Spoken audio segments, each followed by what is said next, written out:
Hey everyone, welcome back to the channel's The Eradicator here. In this video, we are going to talk about Elite Dangerous because Frontier just released another Q&A here regarding the upcoming Elite Dangerous Odyssey, and it is going to give us a couple of details here about the interface as well as NPCs, and we're going to start with the interface right now, starting with a hot topic here, especially in other games, thinking of Star Citizen for example, talking about night vision, something that Elite Dangerous does have.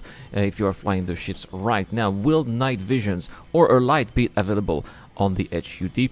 And here Frontier is saying that you will be able to upgrade suits in many ways. Night visions and lights are just two of the upgrades available. More on this will come in the future. All suits will already have a torch by default, so yeah, if there's if it's completely pitch black, they will still have that option available. Now, does the player's radar show players and NPCs before combat? If so, do they change to indicate relationship? So pretty much it's going to be the same as when you are flying ships, except that you will be flying on space, so the radar displays information regarding players around them, and they would have the regular color if they are neutral, and they will become red if they become hostile, just like in ships right now. The next question here, will the heads-up display be customizable? And here they say that apparently it's not going to be customizable, pretty much the same as in the regular Elite Dangerous. I know that a lot of you guys get some blue, green or purple HUD in your ships, but all of that, to do that you have to tweak some files outside of the game engine, you know. So that's not really supported by the game itself, and it's probably going to be the same here, because they said the interface won't be customizable for Elite Dangerous Odyssey, though of course they will be taking feedback on board. So they always say that, you know, eventually if people want that, there's a high demand, that they might eventually be working on that, but that is not a priority.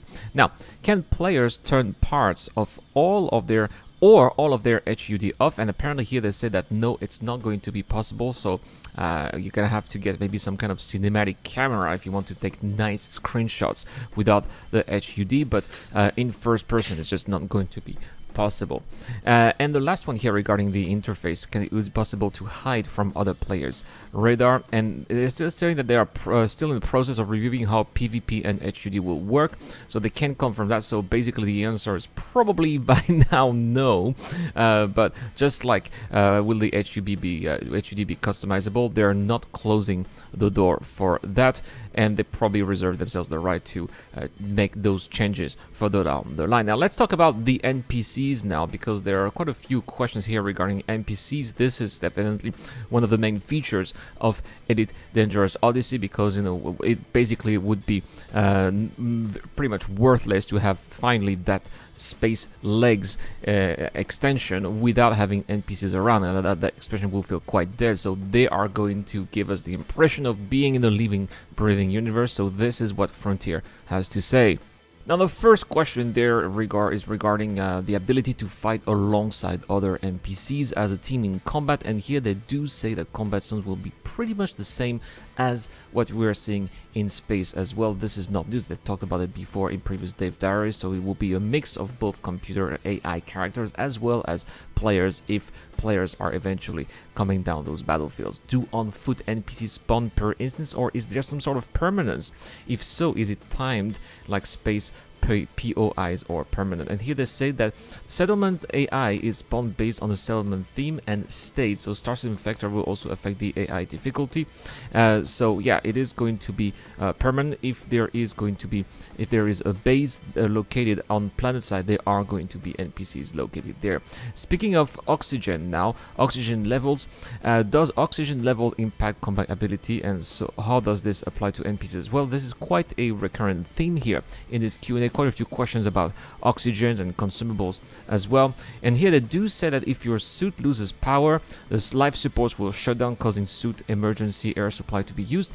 If the emergency air is fully depleted, then you will start to asphyxiate, making aiming and locomotion more difficult. Loss of suit power will also stop you from using your assisted jump, and your audio will change too, lowering awareness of what is happening around you. However, here they did not say if this is going to be the same for AI. If actually they did say that it's not going to be the same for AI. They said that this does not affect AI because AI will be consuming batteries to recharge their suit when required, which obviously is not going to be available for players. They also did not say whether or not those batteries will be in limited numbers or not. No details, which is actually quite also a trend that I noticed here in this Q&A, is they did not really go into details, which I think is quite a shame. Next question here: how does energy level impact combat ability, and is it just about your shield generators, or do NPCs have the same energy constraint too? And here they say that energy levels are critical to combat as this powers your shield. This supply is not infinite, so you should know when to activate your shields or not. It's pretty much like in Dune, you know, when you have to activate when the people activate their shields when they're in combat, but when it's not, you don't need to do that. Again, here no mention on whether or not NPCs are going to be affected by that. Can NPCs get into NPC vehicles or ship for combat? Are those treated separately? And they do say that on foot NPCs do not get into vehicles. They are just being deployed from dropships. They did not even say if they get back to those dropships eventually. No words for that. So this seems to be pretty rudimentary there. Do on foot NPCs chase you? Here they do say that yes, if they have to, they are going to pursue you. No news on whether or not that pursuit will be infinite. Are those NPCs going to get tired eventually of chasing you? There's no word on that.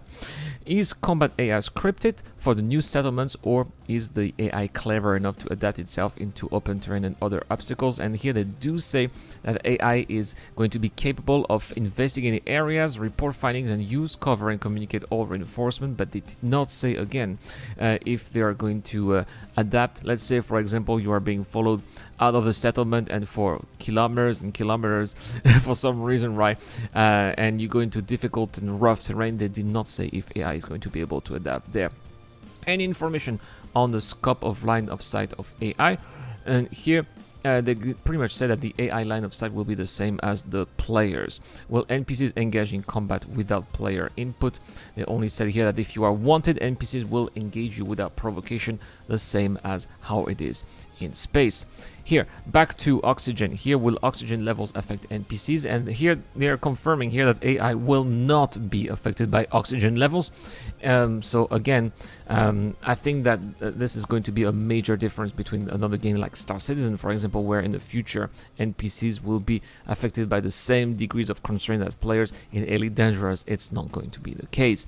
Will NPCs have different states depending on the time of combat? Will they be asleep if a player attacks at night? And here they do say that NPCs will not have any time of day states, so they will always be ready for you if you come for there, which again is, in my opinion, a shame. Probably it would have required a lot of extra work from the devs, which they probably did not have. Is this going to be in the future? I don't think so. Is this really necessary in the game? Maybe not, but it does add some extra possibilities for players, some extra flair.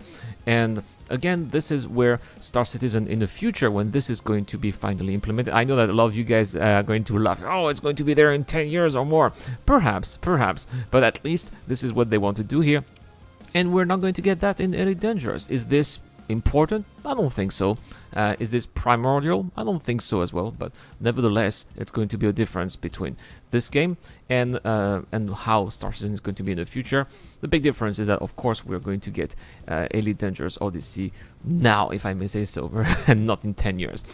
Next, let's talk more about NPC factions here. Will we see ground combat between NPC factions like we do in conflict zones? And here, the answer is yes, pretty much as we saw it before. Conflict zones will be a mix of AI and players if they get there. That's pretty much it for this Q&A. Very interesting to see that the NPCs are going to be, far simpler than what would maybe expect. It's basically going to be the same as in space, but on the ground. It makes sense.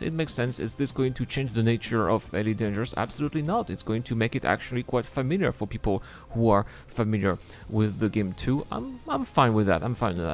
Let Elite Dangerous remain Elite Dangerous, right?